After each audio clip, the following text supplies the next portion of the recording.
Hey guys, welcome to the 80th C# tutorial that I'm making for the new Boston. And in this tutorial, I'm going to be showing you how to use the color dialog. So all you're going to need for this tutorial is a button, and once you have that on your form, just go ahead and double click on it.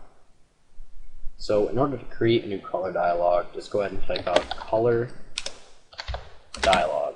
Now you can name your color dialog. I'm just going to call it CD or color dialog. And then just go ahead and set it equal to a new color dialog. Just like every other dialog, we're going to make sure that the user actually selects something in the color dialog. We're going to do cd.showDialog, and if the result of that is okay, then we can continue on with our business. We're going to set the button 1's background color equal to whatever color that the user selects in the color dialog. So we're going to do button1.backColor equals cd.color. And this color property is, it says right there, gets or sets the color selected by the user. So whatever color that the user selects will now be button 1's background color. So now when we debug here, we should get a color dialog. Yep. Now we can choose a basic color, or we can find our own custom color over here.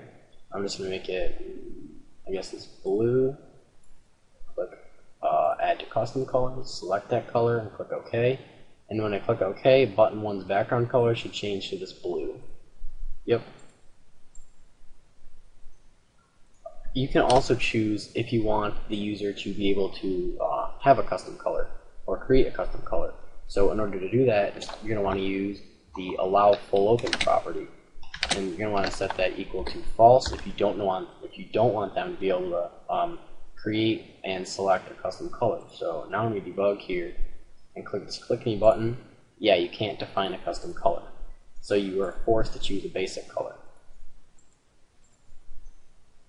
Another thing you can do is have that color or that custom color feature open as soon as they open the dialog. In order to do that, you're just going to want to set the full open property equal to true.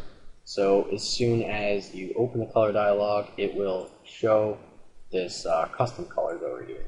So it's automatic. Another thing you can do is implement a help button. In order for the help button to appear, you have to do cd.showHelp and set that equal to true. And now the help button will appear in the color dialog. Yep, the help button is there. In order to have something happen when somebody clicks the help button, you're going to have to add a method to the event. So we're going to do cd.helpRequest, and then we're just going to do plus equals to add a new event handler. I'm just going to press tab twice, and it just created a method for us for whenever someone clicks the help button. So whenever someone clicks the help button, we're just going to tell them that choose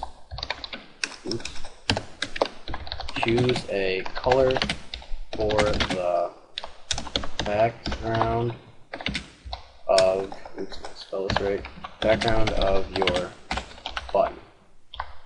So now when we debug here and someone clicks the help button, we should get this message box. Yep, choose a color for the background of your button. So now we can choose a background for the color of our button, and yep, it changes that just like before. So that's pretty much it for this tutorial on the color dialog. So see you guys.